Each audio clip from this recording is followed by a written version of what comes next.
There were a lot of other issues and questions that came up in that presidential debate. Beyond that, the day after the debate, I spoke with Ohio Republican Party Chair Alex Triantafilou. So let's talk about the debate. Even on Fox News, the reviews were, he didn't seem like he was ready. There were some moments where you were like, oh my God, where are we going with this? Britt Hume said, make no mistake, Trump had a bad night. Bret Baier, President Trump did take a lot of the bait that she threw out. Martha McCallum said he went down a few cat and dog holes. You posted on X right after the debate that Trump was the clear winner. Why do you think so? I think he won on policy.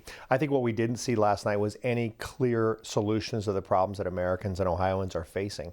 I don't remember a single thing that Kamala Harris said about fixing the problem with inflation. I don't remember her making a concrete proposal about the border. I don't remember her talking really about anything concrete about how to solve some of the international crises. So, look, I mean, Kamala Harris, the expectations were low, and they did a nice job of setting expectations low. A lot of us, especially on our side, have seen clip after clip of her engaging in word salad and seeming incoherent. I'll concede she wasn't that way last night. Look, it was an hour-long debate. This campaign is going to be about more than that. But I did think that our message for the American people, for regular Ohioans, regular Americans, was the better message, and talking about real solutions. Donald Trump talks about immigration. He talks about building a wall. You don't have to agree with it, but it is a solution. I haven't heard a solution from the other side. So in that way, I thought we had a better night last night. Why was Joe Biden's age, he's 81 years old, important, but Donald Trump's age, he's 78 right now, he'd be 82 if he's elected and finishes out a 4-year term. Why was his age important, Donald Trump's is not? I mean, anybody who's watching Donald Trump and Joe Biden knows that age isn't the issue. It's just your mental capacity and mental faculties. And, you know, I haven't seen any real slippage in President Trump. I just haven't. And I don't think most American people have. Even if they don't like him, it's fair to say the man can still articulate his positions. Again, you may not agree with him all the time, but he does articulate his positions well. He holds his own mentally. There's a clear difference, and we saw it in the last debate, between the mental capacity and faculties of Joe Biden and Donald Trump. So, age should not be a factor necessarily in this race. What should be is your mental abilities, but more importantly, the policies that you're going to have for the American people. And on that challenge, I think we've met that challenge as a party to suggest that our solutions are better ones for the people. There have been debates in the past where the image of one candidate versus the other candidate really defined things for some people. Do you think that the image of Donald Trump and the image of Kamala Harris, it's fair to compare them? You know, I've never been a fan of that comparison, really, even if it works to the benefit of Republicans. I mean, ultimately, we have to evaluate what these candidates say. If we as a country are electing our president based on style points, we're doing the country a disservice. And look, there's plenty of cases where we win on style points, and I know that. But ultimately, I don't think that's how we ought to pick our next president. So I'm not terribly concerned about those optics. The contest in Ohio between Bernie Moreno and Sherrod Brown was expected to be expensive and close, and that appears to be what we have. There's a belief that the shakeup on the Democratic ticket helps Brown, even though Trump is still at the top of the ticket for the Republicans, because it's harder then to tie Brown to Biden if Biden's not actually running. So what do you think the shakeup on the Democratic side is going to mean in that race? Well, that shakeup now, which is some 6 weeks old, we haven't seen that help Sherrod Brown. As a matter of fact, the polls have closed in that race, and any objective person looking at this will tell you that the polls have narrowed in that race. Bernie Moreno had been down some percentage. That number is gone now. I think even internally, Sherrod Brown would have to admit this is a dead heat race, and that's after they've spent millions trying to define Bernie. But listen, it's not just tying him to Biden. It's tying him to the last 4 years or last 3.5 years of Biden's policies. Having a porous southern border. Again, your groceries cost more in the Biden administration. We do see an explosion of crime in the big cities. So we see these things that are happening on the Democratic side, and Sherrod Brown can't run away from Joe Biden. He's voted with him 98.5% of the time, so he just can't run away from the policies of the last 4 years. It's not so much the man, but it's the governance and the policies that have come out of Washington under Joe Biden's watch. 57% of Ohioans voted last year to protect reproductive rights and abortion access. Moreno says he's 100% pro-life and has said that vote came from cheating, but he also says he supports the Republican Party platform, which would leave abortion-related decisions up to the states. Now you've got, it's unclear whether Donald Trump is going to sign an abortion ban. Both of them seem to have supported national restrictions in about 15 weeks. Is this going to be a key issue for Ohioans who voted to approve abortion access last year? I mean, it shouldn't be. We've decided this question in Ohio. Ohio voters told us, I was on the other side of that debate. And look, I've been in politics a long time. We should be listening to our voters. And here in Ohio, our voters have told us where they are on this particular issue.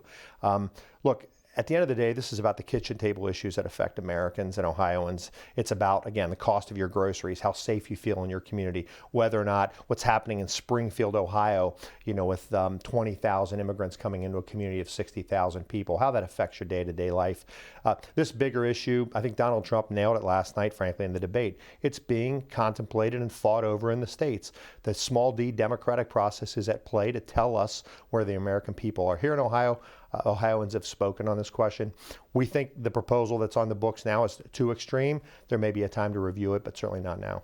So there could be another abortion-related amendment. Look, right now in Ohio, you can abort a baby in the 9th month of pregnancy, in the 8th month of pregnancy, if you look at the current construct of the law. That's extreme. Those are very rare circumstances. It's still, that kind of extremely rare circumstance ought to not be allowed. And there ought to be some real hurdles before someone can do that. So, again, to the extent that people will listen to what our position is, and they're not getting a lot of help, frankly, from our friends in the press on this topic, but the answer is that we can't allow those late-term abortions, and there ought to be some restrictions there. And I think all Americans, most Americans agree that there ought to be some common sense restrictions around that procedure. Republicans have a 4-3 advantage on the Ohio Supreme Court right now. How important is that race with 3 seats up on the ballot?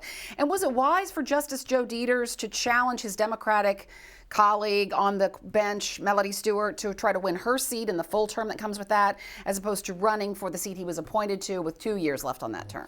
Nobody's entitled to any seats. And look, I believe strongly in that. If you're an elected official, you should be prepared to defend your positions regardless of what term you're in or where you are. So Justice Joe Deters is well within his rights to run for the full term. I encouraged him to do that. It's of record. He consulted with the Ohio Republican Party. I was involved in that decision, so I stand by the decision strongly.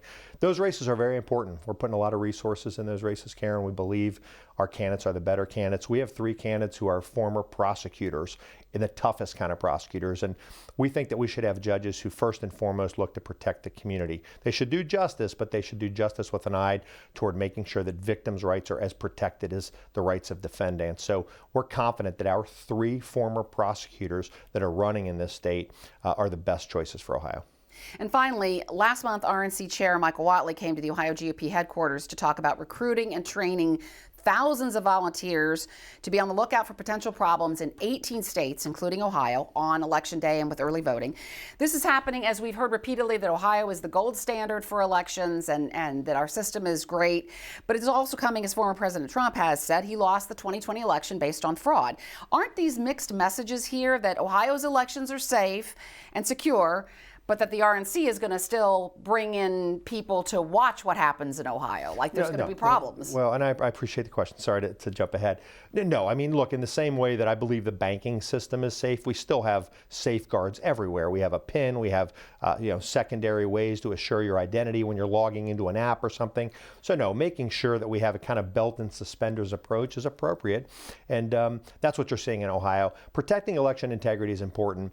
Regardless of where you fall on the issue, it's fair if one steps back to look and say that there's a significant portion of Americans that believe that this lacked integrity. The system, last election lacked the integrity that it deserves. The COVID crisis certainly contributed to that. So there is this distrust by a significant number of people. We shouldn't just ignore their concerns. In the same way that we don't ignore the concerns of people who are worried about police brutality, for instance. And I would argue that that's not the norm. Of course, there are episodes of police brutality, but it's not the day-to-day functioning of the police. We go to great lengths to assure that people have respect for law enforcement. We should go to great lengths to make people believe that our elections have integrity.